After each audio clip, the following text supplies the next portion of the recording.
All right, super excited, to take this team on the road. Got out of Western Illinois fairly healthy, nothing really of significant. A couple guys had some things on Saturday, but to have that extra day of prep, and then obviously today with the holiday, we can kind of take advantage of an NCAA rule that allows our guys to come over today and work a little bit more. So we'll get with them. We put the game to bed on Saturday morning, came in and got a lift in, and then watched the Western Illinois film, had a little dinner, and then turned the page into Duke. Got some jump on them on Saturday. We'll get a little bit out there today with them of early down preparation, just to a couple of the special teams phases, but get a little bit of a jump, and then obviously game week to be on the road. It's always a lot of challenges, not only just being on the road, but what that brings. Obviously, a grass game as well, even though it looks like turf. Their turf looks unbelievable. That grass looks really good, but obviously temperature is going to be a little different there.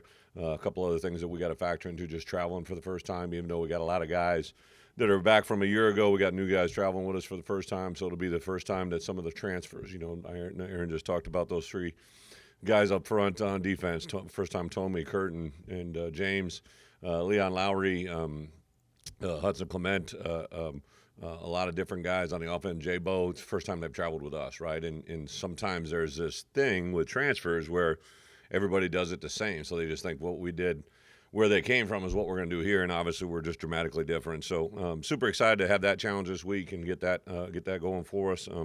Thought our guys really bought into the Western Illinois prep. We talked about respect, all fear, none, and I thought they really took that challenge. So after putting the game to bed, jumping into Duke, a very talented football team, having an incredible amount of respect for. I've known Manny for a long time, defensive guy. So ironically, Trent Harris, who's on our program now, the first time I ever heard or did research on Trent, Manny was the defense coordinator at Miami, and he made reference to how Trent played and who he was and what he was, and that's when I first met Trent, and then obviously that led to the bridge that brought him here. So kind of a crazy way the world connects. I'm really excited to get out there and play a good team on the road and really see exactly what we got from our guys. So with that, I'll open it up for some questions.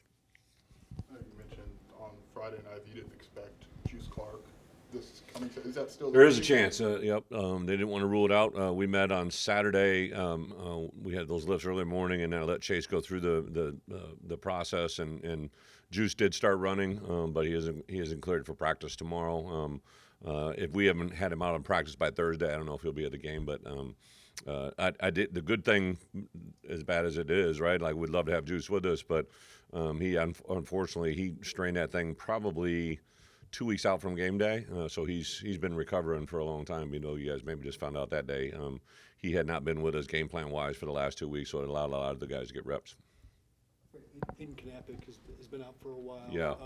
Any update on him and Des Schuster's emergence? What's that meant for you? Yeah, absolutely. Aiden, absolutely. Aiden had surgery, I believe, 2 weeks ago. Projected to be out 3 to 6 weeks, so I don't think he'll be with us this week, but there is a good chance that he could be with us for sure by Big Ten play. And then, Des, Des was a guy that we've been high on ever since he got here. Unfortunately, last year as we started getting into winter workouts, he had a shoulder that was just giving him trouble. We went in and took a peek at it and just figured it was best to get that thing cleaned up. Unfortunately, that took him out of spring ball, took him through the majority of the summer, and then he got cleared literally right before we started our fall camp, and has really been a guy. I think he actually had to miss the first week until the 6-month mark hit, and once he jumped in the very first day of practice, everybody's kind of like, whoa, this is the guy we've recruited. And when Melvin got rolled up the other day, he was the first to go in there and did a really good job on his first play. So super excited. I think he gives us depth at a position we really, really needed it. And then, believe me, I'm concentrating on 2025, but here's a guy that's got a couple years of eligibility that if he could play for us and do some good things for us this year, it bodes well for the future. Aaron mentioned that Darian Mensah be one of the in that group of better quarterbacks that he's seen since he's been here. Just what stands out to you? Yeah, so I started watching his film from Tulane, right, and just extremely gifted, athletic, smooth, reads things extremely well, has the ability to escape. I wouldn't classify him as a runner, but he definitely can run and escape and make things happen with his feet. You can see they're using him in a way that they recruit him for a reason. Got some good players around him. I think they've added a couple transfer guys in the receiving corps and in the running back room. Obviously instilled a starter at day one at left guard. So had 4 of the 5 back up front, but I think they knew they had a good offensive line coming back, and they wanted to secure that QB position. He's obviously one of the best in the country. You guys travel dramatically different? Like, what do you do that's different about your travel? I don't want to give away the recipe too much, but we do a way of traveling that I think they've grown accustomed to doing here. We try to keep our home games as similar as we can to road games, so we have the same routine when we come over here for our home games. We do a road game until instead of hopping on the bus and going to the Champaign Country Club, we hop on a bus, hop on a plane, and fly to where we're going. And then the routine of Friday night never varies, and actually the routine of Saturday, whether it's an 11 a.m. kickoff, which we got noon kickoff there, right? But whether it's an early kickoff, midday kickoff, or an evening kickoff, we kind of have the same regimented routine. And again, you hear our guys say routine a lot because I believe it is. The more you do something consistently well, the better you'll play on that, or better you'll have a chance of performing with some consistency, and our guys really buy into it. Brett, obviously, Tommy flashed his Yeah. raw talent the other day. What's the key for you guys as staff to tapping into that? Well, we tried to get Tommy Watt, more than one time. I was very intrigued when he was coming out of Kentucky, even, and before he went to Florida State, and to get him here on campus, he flashed early. I think there's some things he needed to work through personally with us, and I was very direct with him a couple times. I think when you get a player that has a certain level of ability and they haven't manifested yet, there's usually three things that hold them back. It's either the system they're in, the environment they're in, or the person they're being, right? And obviously in our system, he'd never been in that approach. The ability that he has was really at a high level, and I think he just needed to learn to play to a certain level and have an accountability. So even though there's some bumps in the road, I think he's really snapped into that. I grabbed him the day after the game. I said, my friend, like I told you, if this is what you want to do, this is a place you can do it in. And it was fun to see him come to life a little bit. Really, that group up front. We played a lot of guys, which is going to be important this week. Hopefully he's a guy that continues to grow. Was your big jump from playing an FCS opponent to power forward team on the road? How valuable was the film against Western, and what are some of the things you think you have to clean up this week? Yeah, it's for us. How I've done things, how we've been able to do it. It plays into us similar to last year, right? We played an early game against Eastern Illinois and came back and played against Kansas. So obviously Western Illinois, when it was an FCS opponent as well, and what that meant and how that had to play out, how our preparation played into it. Now we're going on the road instead of at home, but.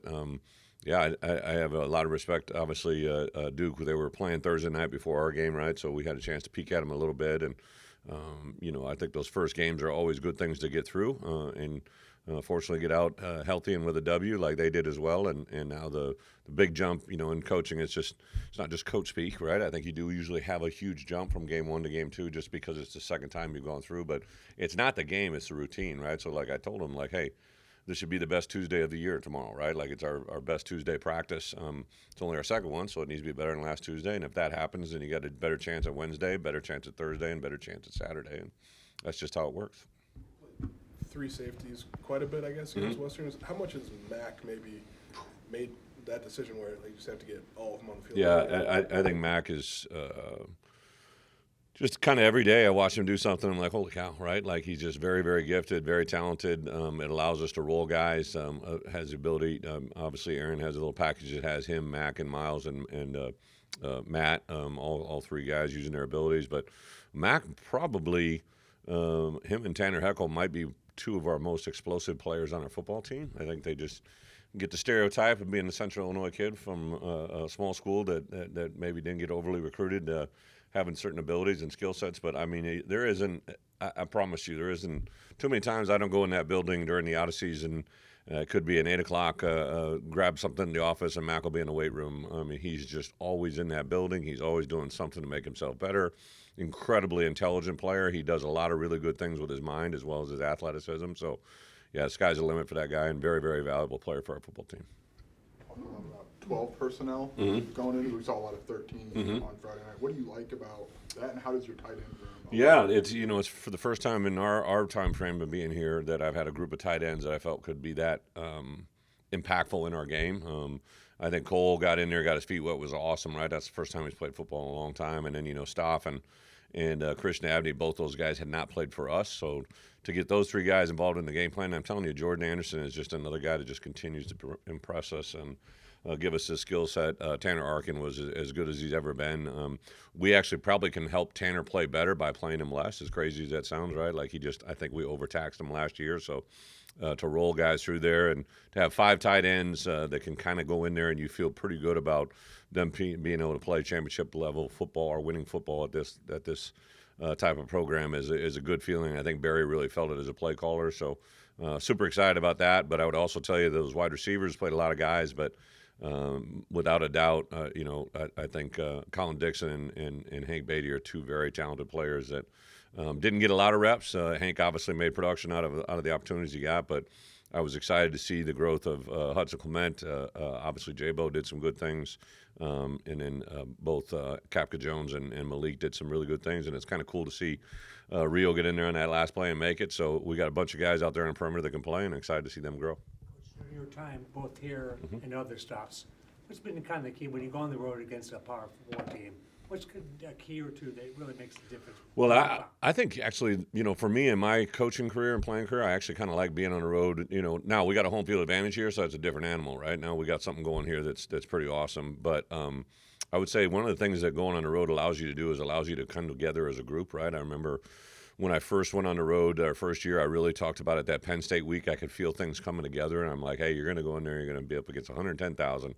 The only people that are going to be cheering for us are the 74 guys that travel and all the support staff on that sideline, and it has a chance to bond you together, right? And play in an environment and atmosphere that is new and foreign. So you got to really concentrate on the details, but that's got to happen during the week, right? I'm excited because it's the first time we get to go on the road with this crew. We got some big ones coming up down the stretch, and for us to be better. Our next road game against Indiana, right? Like we got to be really good this week to set the bar. So really excited about Duke. I think they're a very good football team. Defensively, they're very productive. Obviously, a quarterback that is as special as they come. They got to look good in the run game. Some stuff that really popped up. They got 4 of their 5 offensive linemen. So really excited about the challenge we got this week. You've known Manny for quite a long Yeah. time. This is his obviously second go-around as a head coach. I'm curious, in your career, what have you taken from your experiences, whether it's a DC or a head coach or in the NFL, that have allowed you to kind of be prepared for this moment and this opportunity? Yeah, so Manny's an incredibly intelligent dude. He kind of has a defense philosophy a little bit different than ours. He's back when he was at Texas and all the places he's been, he's just very creative with his production. His kids play 100 miles an hour on defense. They can easily see that. Now he's putting the touches on his offense as well. Obviously the things that he was able to acquire during the portal world. I think he's got an environment there that he's building it up. Obviously, to win 9 games a year ago is very impressive, and to have as many players come back. So everybody's a little bit uniquely different. Manny has been a guy that's been resilient. When he was at Penn State, the way that they played, I thought was one of the major reasons when they made a big jump, and that's what led to the opportunity that he had here at Duke. And fortunately or unfortunately, however I want to say it, we got an incredible challenge in front of us Saturday. You mentioned one more home crowd. What's that mean to you to see that kind of support? Well, Josh actually said something, about 2 weeks prior. I knew that, we had done some things in ticket sales for USC and Ohio State and all that stuff. And he's like, hey, we may get close to 11,000 students here, right, for a game. And I'm just like I knew that was a big number. Like even when I was at my other places, like that would be a really big student number, right? And they really do bring the energy, right? So I think, and the one thing that always has meant a lot to me, especially as a head coach, is you could see the way our players identify with the students. When there was a big play on Saturday, no matter which way it was going, our players always faced the student section, right, and engage them. And I mean, it sounds silly, right, but they have commonalities with them, right? They see them at classes, right? Hopefully at classes. They see them in everyday life, right? They knew that they had a long weekend, that they didn't have class today, right? Like there's a bonding and a connection, and ultimately those students really become alumni, and those alumni become your future season ticket holders, right? And the places that I've been, Josh, brought me here, the Iowas, the Kansas States, the Wisconsin. You had a really proud fan student base, right? That grows into alumni, and that's how you cultivate and build something for a long time. And I would even argue that like our crowd kind of plays off the students as well, right? When they're engaged and they're in it. So yeah, super excited for not just our football program, but this university. I know we have more applications than any time in the University of Illinois history, and I don't think that happened by chance. Obviously, a new chancellor, a new way of doing things in the administration level, but it's just a really fun time to be here at Illinois on many different levels, and hopefully we can be a small part of it because I think it does make a difference. Last one. Impact on the outcome of the game, but what did you see go wrong on that blocked field goal attempt? Oh, penetration. Yeah, without a doubt. I think it's really good. Like, listen, I was hot at halftime. I was a little bit hot on Saturday watching things. I think teachable moments are very, very precious. There's not many times you get those, right? So to have even though it was obviously a block kick, but to have that teachable moment so that those things, we haven't had many block kicks in my time here, and that's I could hear it in Dish's voice on Saturday when we corrected it with the team. Like, everybody's got to hold the rope there. We went a little over, and we had 2 guys in there that hadn't done that yet. So to get that experience there, and to be honest, there were several things offensively, defensively, and special teams that I'm very glad that it happened. It kind of was erased by the score of the game and the situation, but there were some very good teachable moments for us in all 3 phases. And then even as coaches, there were things that I saw, the 48 hours leading up to the game that I could easily make a correction on. And I'm glad they happened last week, and they're not going to happen this week or in the weeks ahead. So some good moments there for all of us. Thank you, guys. Thank you.